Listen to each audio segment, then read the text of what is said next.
माता शबरी जी का पावन चरित्र कौन थी? शबरी माता बात भगवान राम के जन्म से पहले की है, जब भील आदिवासी कबीले के मुखिया अच के घर बेटी पैदा हुई थी। उसका एक नाम श्रमणा और दूसरा नाम शबरी रखा गया।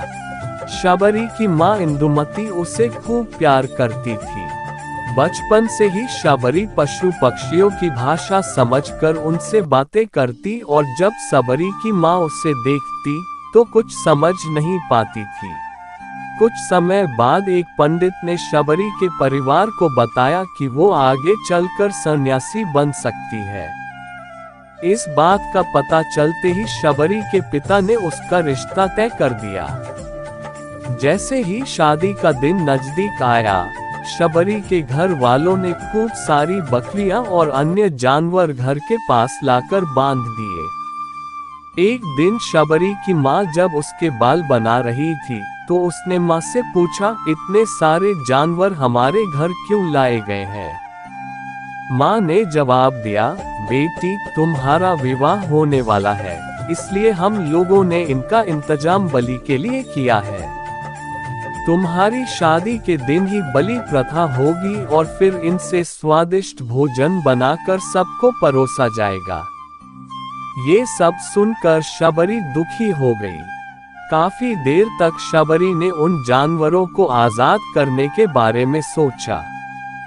सोचते सोचते शबरी के मन में हुआ कि अगर ये जानवर यहाँ नहीं होंगे तो इनकी बलि रुक सकती है। ऐसा नहीं हुआ तो मेरे घर से कहीं चले जाने पर ही यह बलि रुकेगी। जब मैं नहीं रहूंगी तब न विवाह होगा और न ही बलि प्रथा। इससे मासूम जानवर बच जाएंगे। उसके बाद शबरी जंगल की तरफ भागने लगी। भागते भागते शबरी ऋषिमुख पर्वत पहुंच गई। वहां करीब 10,000 ऋषि रहा करते थे। शबरी को लगा कि वो भी इसी जंगल में किसी तरह ऋषि मुनियों की सेवा करके अपना जीवन जी लेगी। वो चुपचाप उसी जंगल में एक हिस्से में किसी तरह से रहने लगी।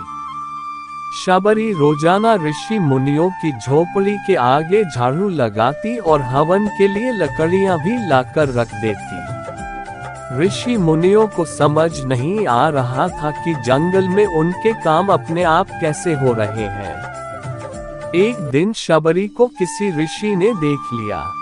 उसे देखते ही उसका परिचय पूछा।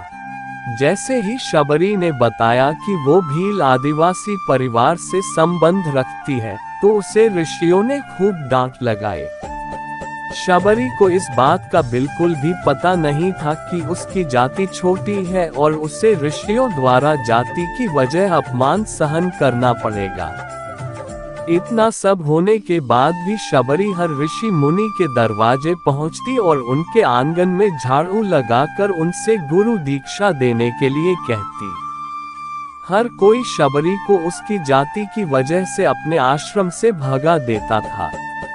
ऐसा होते होते काफी समय बीत गया।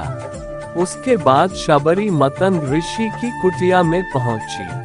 वहां पहुंचकर मतंग ऋषि को शबरी ने बताया कि वो उनसे गुरु दीक्षा लेना चाहती है। उन्होंने खुशी खुशी उसे अपने गुरुकुल में रहने दिया और भगवान से जुड़ा ज्ञान देते रहे। शबरी ने भी अपने गुरु मतंग ऋषि की सेवा करने में कोई कसर नहीं छोड़ी। वो गुरुकुल के भी सारे काम करती थी। शबरी से खुश होकर मतंग ऋषि ने उसे बेटी मान लिया था। समय के साथ मतंग ऋषि का शरीर बूढ़ा हो गया। उन्होंने एक दिन शबरी को अपने पास बुलाया और कहा, बेटी मैं अपना देह त्यागना चाह रहा हूँ। बहुत साल हो गए इस शरीर में रहते रहते। शबरी ने दुखी मन से कहा, आपके ही सहारे मैं इस जंगल में रह पाई हूँ। आप ही चले जाएंगे तो मैं जीकर क्या करूँगी? आप अपने संग मुझे भी ले जाए, मैं भी देह त्याग दूंगी। मतंग ऋषि ने जवाब दिया, बेटी तुम्हें चिंता करने की जरूरत नहीं है। राम तुम्हारी चिंता करेंगे और ध्यान भी रखेंगे। शबरी ने राम का नाम सुनने के बाद पूछा, वो कौन है और उन्हें मैं किस तरह से ढूंढूंगी? मंतग ऋषि ने बताया, राम कोई और नहीं भगवान है। वो तुम्हें सारे अच्छे कर्मों का फल देंगे। तुम्हें उन्हें ढूंढने की कोई जरूरत नहीं है। वो एक दिन खुद तुम्हें खोजते हुए इस कुटिया में आएंगे और तुम्हें उनके हाथों ही मोक्ष मिलेगा।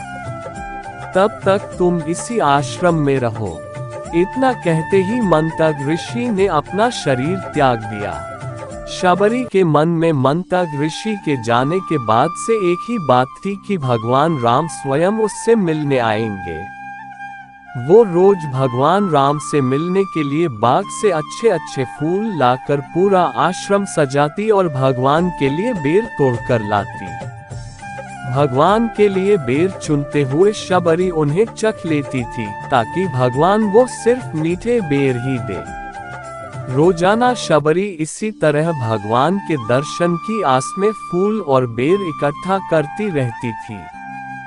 इसी तरह इंतजार में कई साल बीत गए। शबरी का शरीर एकदम वृद्ध हो गया। एक दिन आश्रम के पास के ही तालाब में शबरी पानी लेने के लिए गई। तभी पास के ही एक ऋषि ने उसे अछूत कहते हुए वहां से भागने के लिए कहा और एक पत्थर मार दिया। वो पत्थर जब शबरी को लगा तो उसे चोट लगी और खून बहने लगा। बहते हुए खून की एक बूंद उसी तालाब के पानी में गिर गई। तभी पूरा तालाब का पानी खून में बदल गया। ये सब होता देखकर ऋषि ने शबरी को ही डांटा और कहा कि पापीन, तुम्हारी वजह से पूरा पानी खराब हो गया। रोज ऋषि उस पानी को साफ करने के लिए अपनी कई तरह की विद्याओं का इस्तेमाल करते। कई सारे जतन करने के बाद भी कुछ नहीं हुआ। फिर उन्होंने गंगा जैसी कई पवित्र नदियों का जल भी उस तालाब में डाला। फिर भी तालाब का पानी साफ नहीं हो पाया और वो खून जैसा ही रहा। कई सालों तक तालाब के पानी को साफ करने की कोशिश के बाद भी कुछ काम नहीं आया, तो ऋषि ने थककर सब कुछ छोड़ दिया। इस घटना के कई सालों के बाद भगवान राम अपनी पत्नी सीता के हरण के बाद उन्हें ढूंढते हुए उसी तालाब के पास पहुंचे। ऋषि मुनियों ने उन्हें पहचान लिया। भगवान को वहां देखकर ऋषियों ने तालाब का पानी साफ करने के लिए भगवान को अपने पैर उसमें डालने के लिए कहा, लेकिन पानी जैसे का तैसा ही था। ऋषि मुनियों ने भगवान से भी कई अन्य जतन करवाए, लेकिन वो पानी जैसे का तैसा खून जैसा ही रहा। तब भगवान ने ऋषियों से पानी के रक्त में बदलने की कहानी पूछी। तब ऋषि ने शबरी को पत्थर मारने वाली सारी बात बता दी। उसके बाद कहा कि वो महिला ही अपवित्र है, छोटी जात की है, इसलिए ये सब हुआ है। उसी वक्त भगवान राम ने कहा, ये सब आप लोगों के खराब वचनों से हुआ है। शबरी को इस तरह के शब्द बोलकर आप लोगों ने उसे नहीं बल्कि मेरे दिल को घायल किया है। इसी घायल दिल के रक्त का प्रतीक ये तालाब का लाल पानी है। आगे भगवान राम बोले, कहाँ है वो माई, मैं उनसे मिलना चाहता हूँ। तब तक शबरी उसी तालाब के पास पहुँच जाती है। इस दौरान शबरी के पैर को ठोकर लगती है और कुछ धूल उस तालाब में गिर जाती है। तभी सारा पानी साफ हो जाता है। भगवान सबसे कहते हैं कि देखिए, आप लोगों ने क्या कुछ नहीं किया, लेकिन पानी साफ नहीं हो पाया। अभी सिर्फ इनके पैर की थोड़ी सी धूल ने ही तालाब का पानी साफ कर दिया। भगवान राम को शबरी पहचान चुकी थी। उन्हें प्रणाम करके शबरी ने कहा, भगवान, आप मेरे साथ कुटिया में चलिए। भगवान भी खुशी खुशी शबरी के साथ चल पड़े। फूलों से शबरी ने भगवान राम का स्वागत किया। वो सीधे बेर तोड़ने के लिए बाग गईं और चक चक कर उनके लिए बेर लेकर आए। उन्होंने बड़े ही प्यार से भगवान राम और उनके भाई लक्ष्मण को बेर दिए। भगवान राम ने भी उतने ही प्यार से उन बेर को खाना शुरू किया। तभी बेर देखकर मुंह बनाते हुए लक्ष्मण ने कहा, भैया ये बेर जूठे हैं, इन्हें आप कैसे खा सकते हैं? भगवान ने जवाब दिया, लक्ष्मण, ये जूठे नहीं बल्कि बहुत मीठे हैं। शबरी माए हम सब के लिए ये बहुत प्यार से तोड़कर लाए हैं। इतना कहकर भगवान राम प्यार से उन बेर को खाने लगे। भगवान ने जाते हुए शबरी माई से कहा, आप मुझसे जो चाहे वो मांग सकती हैं। शबरी ने उन्हें कहा, मतंग ऋषि के कहने पर मैं आज तक सिर्फ आपके दर्शन करने के लिए जी रही थी। अब आप मुझे मोक्ष प्रदान कीजिए। मैं अपना शरीर आपके सामने ही त्यागूंगी।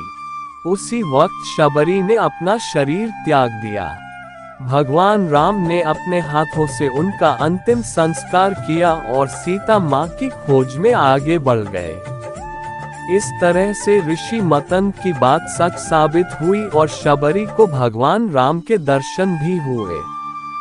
तभी से भगवान राम को शबरी के राम भी कहा जाने लगा।